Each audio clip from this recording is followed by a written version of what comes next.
जवाब देता हूं। और बाकी विषय जो एक सैद्धांतिक विषय को लेकर के हमने एक पॉलिसी बनाई है, उस पॉलिसी पर चर्चा की जा सकती है। उस पॉलिसी के बारे में भी अगर ये कहना हो तो मैं कह सकता हूं कि देखिए, गवर्नमेंट की सर्विसेज यानी सिलेक्शंस, ये सिलेक्शन बहुत लंबा समय लेती रही है। आज से नहीं, पिछले कई वर्षों से पोस्टें सैंक्शन होती हैं भर्ती के लिए, फिर रिक्वेशन या तो लेट जाती है, रिक्वेशन जाती है तो वहां का प्रोसेस इतना लंबा है, फिर नंबर ऑफ पोस्ट इतनी ज्यादा है, यानी अगर ग्रुप सी की मैं कहूं तो हजारों पोस्ट, नंबर ऑफ पोस्ट तो अलग है, यानी कैटेगरी ऑफ पोस्ट इतनी लंबी है। तो प्रावधान अगर ये रखा जाए कि हर कैटेगरी के लिए अलग से एग्जाम होगा, चाहे 10 पोस्ट हैं तब भी लाखों लोगों ने अप्लाई करना है, और चाहे 500 है तब भी करेंगे, 5000 है तब भी लाखों करेंगे। उसी में से एक रास्ता ही निकाला कि हम थोड़ा इसको स्पीड अप करें, तो नई पॉलिसी हमने बनाई है। उस नई पॉलिसी के दो पहलू हैं। पहला पहलू यह है कि ग्रुप डी जैसे हमने किया है कि पूरी ग्रुप डी की अलग अलग पोस्टें, उनका एक कैडर बना दिया जाए, और एक कैडर बनाने के बाद फिर ग्रुप डी में मान लो कोई एक डिपार्टमेंट में जाता है, दूसरे में जाता है, मानो पीएन है तो पीएन यहां भी वही काम करेगा, वहां भी वही करेगा। और हम उसको सुविधा ये भी दे रहे हैं कि अगर एक समय के बाद वो अपने डिपार्टमेंट को बदलना भी चाहे, क्योंकि एक ही कैडर जब बन गया है तो उसने काम यहां भी करना, वहां भी करना, अपने चॉइस से भी जा सकता है। सीनियोरिटी के हिसाब से जैसे हम ट्रांसफर करते हैं, वैसे सीनियोरिटी के हिसाब से उसके डिपार्टमेंट भी बदले जा सकते हैं। लेकिन अभी ग्रुप सी में ये हम काम कर नहीं पाए हैं, और मैं आप अपनी मंशा बताना चाहता हूं कि हम ग्रुप सी में भी इसको, क्योंकि बहुत विभाग हैं, सब विभागों के अपने रूल्स एंड वो बने हुए हैं, सर्विस रूल्स, तो सर्विस रूल्स में छोटे छोटे अंतर को डाल करके, और एक भर्ती संभव होती नहीं थी, इसी में से ये चीजें आगे ग्रुप सी में एक जो हमने कार्यक्रम शुरू किया उसके अंदर कुछ सुविधा कर ली है, लेकिन कुछ और आगे चलकर करेंगे ताकि इस समस्या का हल निकाला जा सके। जैसे अभी ग्रुप सी में हमने सारे जितने भी प्रकार की रिक्वेशन थी, लगभग 35,000 के आसपास, उन सब का एक ही जो एडवर्टाइजमेंट की, उसके अंदर जो कुल एप्लीकेशन आई है 11 लाख के लगभग, मैं एग्जैक्ट नंबर बताता हूं उसका, 11,22,000 लोगों ने अप्लाई किया है, और उसके बाद 3,59,000 ने सीईटी फेज 1 क्वालिफाई किया है।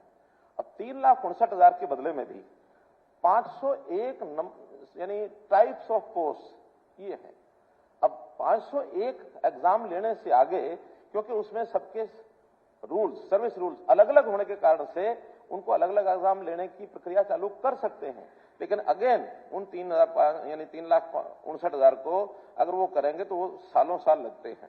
फिर उसके ये आया कि समान क्वालिफिकेशन होने के नाते जो जो ग्रुपिंग की जा सकती है उनका ग्रुप बनाया जाए। तो जैसे आपने ठीक कहा कि ये 64 ग्रुप ऐसे बने हैं, और इन ग्रुप्स के एक ग्रुप का एक बार एग्जाम, आपने तो ये कहा कि 64 ग्रुप का इकट्ठा एग्जाम लिया जा रहा है, इकट्ठा नहीं लिया जा रहा, 64 एग्जाम होंगे एक एक ग्रुप के नाते जिनकी क्वालिफिकेशन सेम है। मानो किसी की डिप्लोमा इन इंजीनियर है तो डिप्लोमा इंजीनियर वो सब इकट्ठे होंगे सर्विस रूल के हिसाब से। मानो कहीं एक्सपीरियंस, सुनिए, नहीं मैं उनका जवाब दिया, उन्होंने कहा कि एक ही एग्जाम लिया जा रहा है। नहीं, बाकी नहीं, जो इन्होंने उत्तर दिया है, उन्होंने प्रश्न किया, मैं उसका उत्तर दे रहा हूं। सबको पता तो वो 64 एग्जाम अलग अलग होंगे। ये अलग बात है कि उसमें पहले एग्जाम हमने वो, यानी हमारी जो कमीशन है उन्होंने तय किया कि जिनमें संख्या ज्यादा है, वो 56 और 57 दो ग्रुप ऐसे थे जिनमें संख्या ज्यादा थी, ताकि उनके एग्जाम पहले ले ली जाए, बाकी कम संख्या रह जाएगी, उस हिसाब से चलेंगे। तो उसके अंदर एक रिपीटिशन ऑफ क्वेश्चन का विषय आया है अलग से, वो चूंकि सबजुडिस है, इसके ऊपर मैं टिप्पणी नहीं करूंगा, कोर्ट में गया हुआ, कोर्ट जैसा फैसला करेगा उसके ऊपर हम निर्णय कमीशन ले लेगा। इसी प्रकार से जो और क्वेश्चन तो इसमें ज्यादा नहीं है, 4 गुणा का एक विषय आया है। 4 गुणा इसलिए कि देखिए उसके बाद भी पोस्टें कहीं कम है कहीं ज्यादा है, तो इसलिए हर एक पोस्ट के लिए अलग से सारी संख्या को बुलाना उसकी बजाय, कहीं मान लो 25 लोग सिलेक्ट हो रहे हैं, तो जो एक क्वालिफाई करके सीटी 1 आया है, इसका मतलब उनकी भी एक मेरिट बनी है, और जब मेरिट बनी है तो 25 की जगह 100 लोगों का टेस्ट लेकर के उस 100 में भी अगर व्यक्ति नहीं आता है तो कमीशन का मानना है कि उसके बाद वाले आने की संभावना नहीं है। 100 में से 25 लोग सिलेक्ट हो जाएंगे, 75 में से बाकी जगह किसी ने अप्लाई किया हुआ है तो वो 4 गुणा में आएगा तो वो सिलेक्ट होगा, इसलिए 4 गुणा का रखा है। ठीक है, इसका विरोध हुआ है। हम इसका इसके बाद सरकार विचार करेगी कि हमने इसको कैसे लेना है। दूसरा है एज का। एज 3 जगह पर रिलैक्सेशन देने की बात हमने कही है। एक रिलैक्सेशन है जो लोग किसी पहले की एडवर्टाइजमेंट में जिन्होंने अप्लाई किया था, लेकिन वो एडवर्टाइजमेंट सीईटी के कारण से विड्रॉ की गई, अब उसके कारण से वो ओवर एज हो गए हैं, तो उनको रिलैक्सेशन दी है ताकि उनको उसी दिन की एज मानी जाएगी जिस दिन उन्होंने पहले ही एडवर्टाइजमेंट में अप्लाई किया था। इसी प्रकार बताया है आपको मैं जवाब दे रहा हूं। Number 1, those who had applied for certain advertisements issued by the Haryana Staff Selection Commission which were subsequently withdrawn for administrative reasons, why this इनको हमने एज रिलेक्शन दिया। नंबर 1 पर दिया। नंबर 2 पर दिया है those who have worked on equivalent post on ad hoc contract work charge daily wages basis in the government, not in boards corporations, क्योंकि आगे लिख दिया है excluding the period of break in any department, board, corporation of Haryana government including government aided institutions, तो उनको छोड़कर बाकी सबको भी रिलैक्सेशन दिया है। तीसरा, candidates who belong to certain special categories। आपने कहा कि इसका उत्तर नहीं दिया, ये उत्तर लिख के दिया। Which are the number of candidates who are likely to get a chance to appear in the exam? So आपने जो है अपने आप ही उसमें कह दिया कि हमने कुछ वो लिखा नहीं है। हो गया अध्यक्ष जी, ये बहुत इम्पोर्टेंट विषय है। इम्पोर्टेंट तो सभी अपने अपने क्वेश्चन आप जानते हैं पूरे हरियाणा से कुछ कैंडिडेट ऐसे बाद में जो बाद में कमीशन के पास आए, मैंने पूछा है कि इतना मैं जवाब देता हूं उसका। जो कैंडिडेट ऐसे आए कमीशन के पास कि हमारी एज तो अपर एज लिमिट जो गवर्नमेंट की है 52 साल से ऊपर वो हो गई है, क्योंकि 52 साल तक की लिमिट गवर्नमेंट ने रखी हुई है, वो भी एससीज की और बीसीज की, उसके बीच 42 साल। अब ये तो ना आपने पूछा और ना हमारे पास उत्तर आया, लेकिन जितने हैं जितने हैं उनको चांस दे दिया गया है बैठने के लिए। अगर उसमें से सिलेक्ट होते हैं तो उन्होंने सरकार के ऊपर छोड़ा है, सरकार उसकी पॉलिसी बनाएगी। अगर उनसे कोई सिलेक्ट, क्योंकि इस एज के लोग सिलेक्शन में कोई चांस ज्यादा नहीं होते, फिर भी अगर कुछ होंगे तो सरकार उस पर निर्णय लेगी ना। माननीय मुख्यमंत्री जी कि फिर सरकार निर्णय लेगी, वो बेचारे तो वैसे के वैसे पड़े रह गए। आपने जो है, मैंने ये पूछा, ये नंबर ऑफ कैंडिडेट्स, उसका आपने जवाब नहीं दिया है।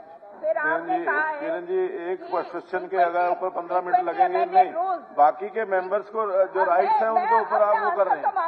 नहीं आ चुका है, एक सप्लीमेंट्री या 2 सप्लीमेंट्री जो हो सकते हैं। मेरे को बोलने दो, ये पूरे नौजवानों के साथ मसला है, क्या बात कर रहे हो?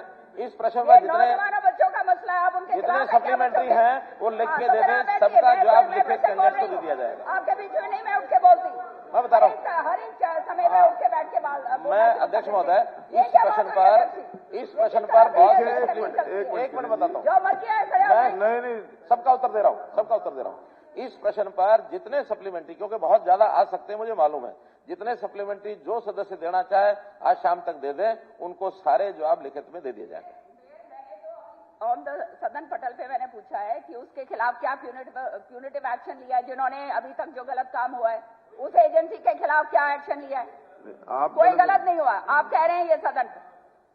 अब ये अगर ये सारा सदन सुन रहा है कि कोई गलत नहीं हुआ, तो फिर तो ये हरियाणा सर्विस सिलेक्शन बोर्ड को तो इसको बर्खास्त करो, अगर गलत ही नहीं हुआ है तो पूरी तरह से बर्खास्त करो हरियाणा सर्विस सिलेक्शन को। ये पूरा बच्चों का शोषण है, पूरी तरह से शोषण है।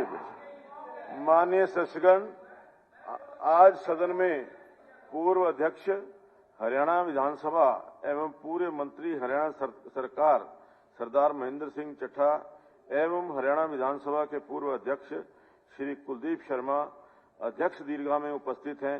यह सदन उनका स्वागत करता है। माननीय सदस्यगण, मैं सदन को जानकारी देना चाहता हूं कि university senior secondary model school Kurukshetra के विद्यार्थीगण तथा अध्यापकगण आज सदन की कार्यवाही देखने के लिए दर्शक दीर्घा में उपस्थित हैं। मैं अपनी तथा सारे सदन की तरफ से इनका स्वागत करता हूं। Shri Lakshman Singh Yadav ji. 4-5 No, sir. Question does not arise in view of the reports to Part A. Sir, मैंने क्वेश्चन लगाया था ट्रॉमा सेंटर के बारे में, उन्होंने कह दिया नो सर, क्योंकि इस परपेक्स में पर्सन ही पैदा नहीं होता। तो मैं मंत्री जी से निवेदन करना चाहूँगा, अगर इसके आगे लिख देते हैं कि भविष्य में इसकी जरूरत होगी तो कर देंगे, थोड़ा सा मुझे भी आश्वस्त हो जाता, क्षेत्र की जनता को भी आश्वासन मिल जाता। लेकिन इतना कड़ा संज्ञान लेते हुए ये जवाब आया है। मेरा आपसे निवेदन है, तक हमारा 95 किलोमीटर का डिस्टेंस 71 NH है, उस पे पड़ता है, जिसकी रोहतक के बाद अगर कहीं ट्रॉमा सेंटर है तो 65 किलोमीटर पे आके है। ये जगह है जो गुरावड़ा की मैंने डिमांड की है। उससे आगे भी 30 किलोमीटर आगे रेवाड़ी का स्थान है। NH पे ट्रैफिक का बहुत ज्यादा आवागमन होता है, कभी भी मिस हैपनिंग होने के बहुत ज्यादा चांस है, ऐसे हुए भी हैं। तो इसलिए मेरा निवेदन है कि जब एक्सीडेंट हो जाता है तो उसके लिए एक सेकंड, एक मिनट भारी हो जाती है। अगर उसको नजदीक में अप्रोच मिल जाती है तो कोई बुराई नहीं है। और वो हमारा CHC सेंटर है, उसी को मैं कह रहा हूँ कि ट्रॉमा सेंटर में कन्वर्ट कर दिया जाए ताकि उसकी फैसिलिटीज बढ़ जाए, जमीन वमीन सब वहां पे अवेलेबल है। तो मेरा मंत्री जी से निवेदन है कि इस पर भी विचार किया जाए।